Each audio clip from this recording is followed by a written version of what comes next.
Մայիսի 14-ը Երևանի Զորավոր Սուրբ Աստվածածին եկեղեցու ուխտի օրն է։ Ավանդաբար այս օրը Արարատյան հայրապետական թեմի առաջնորդական փոխանորդ Նավասարդ arczepiskopos Կճոյանի օրհնությամբ Մաշտոցյան մատենադարանից եկեղեցի է բերվում Զորավոր ավետարանը եւ ուխտի պատարագ մատուցվում։ Եկեղեցու հարևանությամբ գտնվող փոքրիկ մատուռում ամփոփված են Սուրբ Անանիա առաքյալի մասունքները։ Քանի որ տևական ժամանակ այստեղ է պահվել Զորավոր կոչվող ավետարանը, եկեղեցին նաև Սուրբ Զորավոր են կոչել։ Եկեղեցին է մեր, այստեղ մեր մկրտությունները, մեր պատարագների մասնակցությունը, մեր ուրախության ու բոլոր նեղության օրերը այստեղի խորանի, այստեղի զորությունների հետ են կապված։ Ինձ համար կարևոր է ոչ միայն ես, այլ նաև իմ երեխաները, իմ բալիկները ու առհասարակ հետագա սերունդները, որ եւս հաղորդակից լինեն, ճանաչեն մեր սրբություններին։ Մարդը իր էությամբ կապված է իր Արարչի հետ եւ իր հավատքն է արտահայտում իր գործով ու փառք Աստծո, որ մեր ժողովուրդը ավելի են զորանում իրենց հավատքի մեջ եւ ահա ժողովրդի այս բազմությունը, որ տեսնում եք, այս խանդավառությունը, ուրախությունը, որ այսօր տեսնում եք եկեղեցում, դա մեր ժողովրդի հավատքի վկայությունն է։ Մաշտոցյան մատենադարանում պահվող Զորավոր ավետարանի նկատմամբ ամենօրյա խնամք է իրականացվում, ասում է մատենադարանի ներկայացուցիչը։ Մագաղաթի Ամատյանը նաև գիտական ուսումնասիրության հարուստ նյութ է պարունակում տարբեր ուսումնասիրողների համար։ Ավետարանը ունի 292 մագաղաթյա թերթ, նկարազարդ է, սակայն պահպանվել է միայն Մաթեոս ավետարանչի մանրանկարը, մյուսները հատված են, ինչպես նաև խորաններից կան հատված, երևանցի վիշապի ուշապի որդի Հակոբը իր դառը եւ հալալ քրտինքով, ինչպես վկայվում է ավետարանի հիշատակարանում, գնել է ավետարանը եւ հիշատակարանում կա վկայություն, որ իրենաթ հարցում օգնել է նաև իր զոքանչը, հիշատակվում է նաև անունը։ Երկար դեգերումներից հետո Զորավոր ավետարանը պահվել է Էջմիածնում, այնուհետև տեղափոխվել Երևան։ Պատարագի ավարտին Զորավոր ավետարանը կրկին տարվեց մատենադարան։ Սոնա Խաչատրյան, Հարություն Տոլանյան, եկեղեցական կյանք։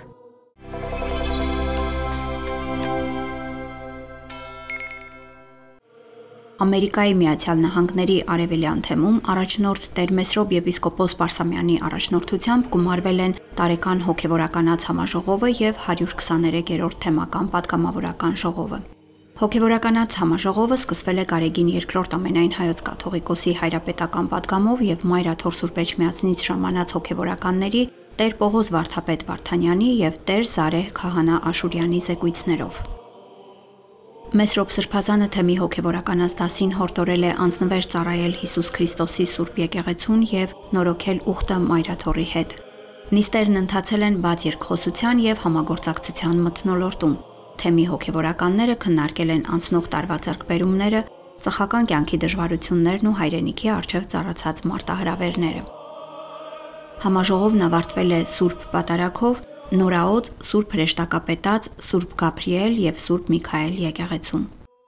123-րդ տարեկան թեմական պատգամավորական ժողովին մասնակցել են տարբեր ծխերից ժամանած պատգամավորներ ու հոգևորականներ։ Հայրապետի ուղերձից հետո ներկայացվել են զեկույցներ թեմական խորհրդի առաքելության գրասենյակի, թեմական մարմինների ու համաժողովների կատարած աշխատանքների վերաբերյալ։ Քննարկումներ եւ անդրադարձ է եղել եկեղեցու առաքելությանը եւ եկեղեցու առջև ծառացած արտի մարտահրավերներին։ Մեսրոպ Սրբազանի նախաձեռնությամբ ժողովի օրակարգի մաս է կազմել 700 անտունների համար սոցօգնության ծրագիրը։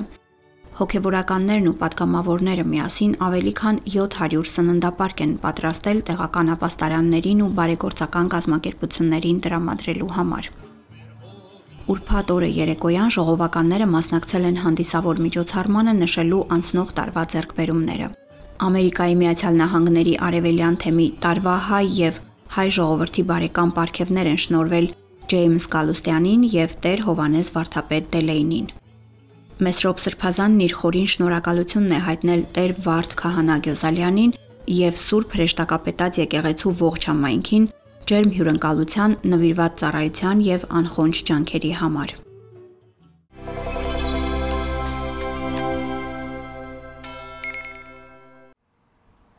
Արարատի մարզի Դաշտավան գյուղում է բնակվում Արցախից բռնի տեղահանված Ոսկանյան ընտանիքը։ Գյուղում հաստատվելուց տուն վարձելուց հետո ընտանիքի անդամների մի մասը նախկինի պես դարձյալ Զորամասում են ծառայության անցել։ Մյուսները սպասարկման ոլորտում են կարողացել աշխատանք գտնել։ Մասյացոտնի թեմի Դաշտավան գյուղի Սուրբ Աստվածածին եկեղեցու հոգևոր հովիվ Տեր Աբրահամ քահանա Մարտիրոսյանը Ոսկանյան ընտանիքում տնօրհնեքի կարգ կատարեց։ Հյուրընկալ ընտանիքում սեղանին դրեցին աղը, հացը, ջուրը։ Այստեղ է նաև եկեղեցուց բերված նշխարը։ Այնտեղից, ինչպես բոլոր մեր արցախաբնակ հայերն ու ընտանիքները, այդպես էլ իրենք սեպտեմբերյան դեպքերից պայմանավորված դուրս եկան եւ հաստատվեցին Դաշտավան համայնքում եւ իրենց իբրև մխիթարություն եկեղեցիներ։ Տուն տեղամեն չունեիք, դե տեղափոխվեցիք այստեղ Դաշտավան։ Ինչ անես, ասուց, բանալ է, օգնի, մենք հետ վերադառնանք։ Քրիստինա Սարգսյանը պատմեց, որ Տեր Աբրահամի առաջնորդությամբ վերջերս ուխտավորաբար այցելել են Վիրահայոց թեմում գտնվող եկեղեցիներ, մասնակցել են պատարակների, եղել են տեղի մշակութային հաստատություններում։ Դաշտավան համայնքի մարդկանցից շատ գոհ ենք, որ իրանք ամեն ձևի մեր կողքին են, փորձել են, որ ինտեգրվենք, ստենց այսիմ մերվենք այս բանի, մենակ չենք զգում մեզ, մասնակցում ենք ուխտագնացության համայնքի հետ, տարբեր տեղեր են գնում, այդ օգնում է մեզ թե հոգևոր կյանքում, թե այս շրջապատում ադապտիրված լինենք, հարմարվենք։ Խաչի վսավաճես սուկը ստեզի սովավ, պրկես սեզ մեզի մեղած, և կեցուս սե շնորի ողորմության յուրով, ամենակալ Տեր Աստված մեր կեցո և ողորմյա։ Տեր Աբրահամը Քրիստոսի Սուրբ Հարության մասին խոսեց, օրհնեց տան բարիքներն ու բնակիչներին։ Տնօրինյա ծառայության կարգով մենք ենք այցելում կամ հավատացյալներն են մեզ հրավիրում իրենց տուն այս օրհնությունը կատարելու։ Ամեն մեկիս կյանքում էլ կան դժվարություն, հիվանդություն, փորձություններ, իսկ երբ այդ ամենով հանդերձ մենք մեր հայացքը երկինք ենք ուղղում այնտեղից օգնություն ստանալու, ամեն ինչ Աստծո օգնությամբ ավելի հեշտ է հաղթահարվում։ Կան ընտանեկան կարգավիճակներ, որտեղ ներքին խաղաղությունն է կորված, ընտանեկան հաշտությունն ու անդորն է խաթարված, եւ այս օրհնությունը լավագույն առիթն է, որ ամբողջ ընտանիքով երբ աղոթքի են կանգնում, այդ արարողության րոպեների ընթացքում ներքին զգացումն է առաջանում, որ միասին Աստծո աչքի առաջ ենք եւ այդպես էլ պիտի ապրենք։ Եվ խոսում ենք սիրո, հարության մեծագույն նվիրման մասին։ Ավետարանիչների վկայությամբ տնօրհնեքի արարողությունը Հիսուս Քրիստոս է հաստատել պատգամելով իր աշակերտներին, որ տունը, որ մտնեք, խաղաղություն ցանկացեք այդ տանը։ Դեռևս առաջին դարից առաքյալները ծննդյան ու հրաշափառ հարության բարի լուրն ավետելու եւ օրհնություն բաշխելու համար այցելում էին հավատացյալների տները։ Այսօր էլ նրանց հետևորդները, քահանաները, Սուրբ Ծննդյան եւ Սուրբ Հարության տոներից հետո իրենց համայնքի անդամներին ուրախաբեր ավետիսն են բերում։ Աննա Թամրազյան, Հարություն Տոլանյան, Եկեղեցական կյանք։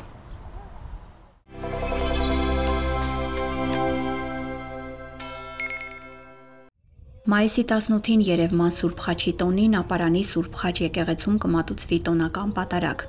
Եկեղեցին շուրջ 2 տասնամյակ առաջ վերահսկվել է Սուրբ Խաչի Երևան տոնին, օրը հռչակվել է որպես սրբավայրի ուխտի օր։ Ձևավորված ավանդույթի համաձայն այդ օրը Մայրաթոր Սուրբ Էջմիածնից ապարանի Սուրբ Խաչ եկեղեցի կտարվի Քրիստոսի խաչափայտի մասունքը։ Երկար տարիներ այն պահվել է Աղթամարի Սուրբ Խաչվանքում, իսկ 1915 թվականից հետո հանգրվանել Մայրաթորում։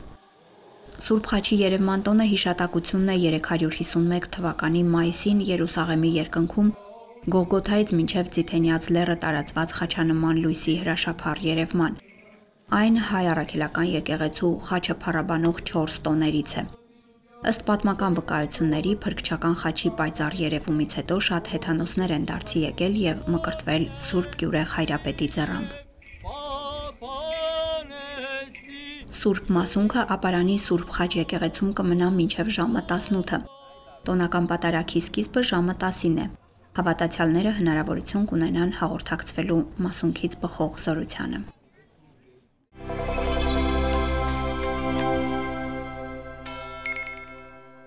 Մխիթար Սեբաստացի կրթահամալիրի հետազոտական վարժարանի 2025 թվականի շրջանավարտները ավագ դպրոցին հրաժեշտ տալուց առաջ մասնակցեցին տարեվերջյան ուսումնական ժամերգության։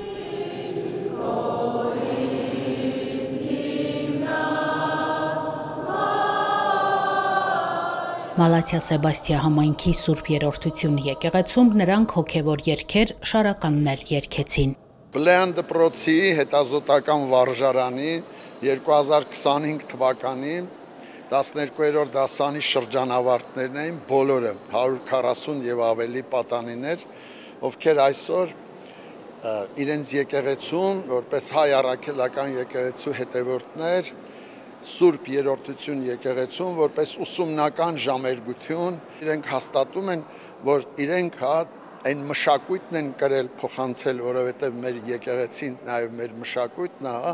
եւ ուսուցումը ուղղված է եղել բուն իր նպատակին։ Ես փառավորված եմ, ես տպավորված եմ։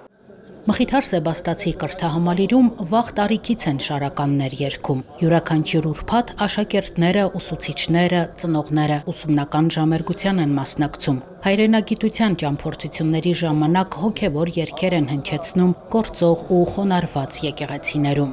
Շատ մեծ դեր ունի հոգևոր երաժշտության ուսուցումը եւ այն անցնում են դեռևս սկսած առաջին դասարանից, որովհետեւ հոգևոր երաժշտությունը դա ընդամենը շարական երգել չէ, այլ նաեւ հոգևոր դաստիարակություն է երեխաների մոտ սերմանում։ Մենք նախքան շարականը անցնելը երեխաների հետ նրանց բացատրում ենք շարականի մասին, բացատրում ենք դրա կարևորությունը, որ այն ցնծություն է, ուրախություն է, վեհություն է, այնտեղ չկա ագրեսիա եւ այն ուղղություն է դեպի ուղղորդում է մեզ դեպի Աստված։ Շատ եմ կարևորում նախկրոնական ուսմունքի դերը աշակերտի կյանքում, որովհետեւ ես ինքս հայրենադարձ լինելով շատ մոտ եմ եղել միշտ կրոնին, ու ուզում եմ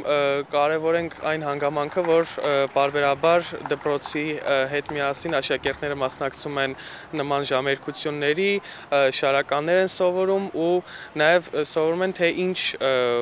արժեք ունի, ինչ իմաստ ունի ամեն մի շարականը։ Ու նաև խոսեմ ընթացքից, որ ինձ համար շատ կարևոր էր, որ թե խմբային, թե անհատական մոտեցում էր տրվում ուսուցիչների կողմից, որովհետև այնպես չի, որ խմբում բոլորս տենց երաժշտական մեծ տաղանդ ունեինք, բայց նվիրված ու հոգատար աշխատանքի շնորհիվ ունեցանք այսօր այս հաջողությունը։ Սուրբ Երրորդություն եկեղեցու խորհրդակատար Տեր Զաքարիա Քահանա Անանյանը շրջանավարտների օրհնության կարգ կատարեց։ Միասին կարդացին ներսես շնորհալու հավատով Խոստովանի աղոթքը։ Աննա Թամրազյան, Հարություն Տոլանյան, եկեղեցական կյանք։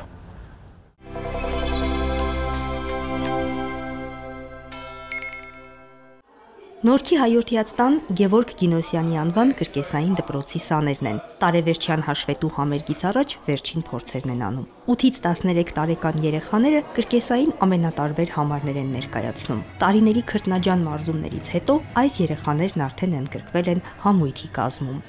Մենք յոգերն ենք ներկայացնելու։ Ապակիների վրա թռնելու ենք եւ քայլելու։ Մենք անելու ենք այսօր պարատ։ Երբ որ մենք իրար հետ ենք անում, իրար հետ անելով ավելի հեշտանում, քան մենակով։ Դպրոցի ավելի քան 40 տարվա գործունեության ընթացքում հարյուրավոր պատանիներ են այստեղ մարզվել։ Հիմա կրկեսային արվեստին ծանոթանում է նոր սերունդը։ Սերնդափոխությունը լավ եւ անխուսափելի բան է, բայց իր հետ նոր դժվարություններ է բերում, ասում են մանկավարժները։ Կամք, համարձակություն եւ ամուր ֆիզիկական տվյալներ են պահանջվում կրկեսային արվեստում հմտանալու համար, իսկ նոր սերունդը թույլ ֆիզիկական տվյալներ ունի, ասում են մանկավարժները։ Չգիտես ինչի հետակապված բալիկները շատ թույլ են։ Երևի թե շատ տրամադրվում են հեռախոսին, քիչ զբաղվում են սպորտով կամ խաղերով, կարելի ասել բակում խաղեր քիչ են խաղում, ֆիզիկապես թույլ են հիմնականում երեխաները։ Շատ պարապմունքներ է պահանջում, որպեսզի կա հասնի այն մակարդակին, որ երեխաների ֆիզիկական տվյալները բարձրանան, որպեսզի կարողանան կրկեսային համարներ կատարելուց մենք ինքներս վստահ լինենք։ 100-ից ավելի երեխա է սովորում Մայրաթոր Սուրբ Էջմիածնի եւ հայկական բարեգործական ընդհանուր միության հովանավորությամբ գործող Նորքի հայորդյաց տան կրկեսային դպրոցում։ Տարբեր կազմերով կրկեսային դպրոցը պարբերաբար մասնակցում է տեղական եւ միջազգային մրցույթ փառատոների, ամեն անգամ վերադառնալով նոր հաղթանակներով։ Սոնա Խաչատրյան, Հարություն Տոլանյան, Եկեղեցական կյանք։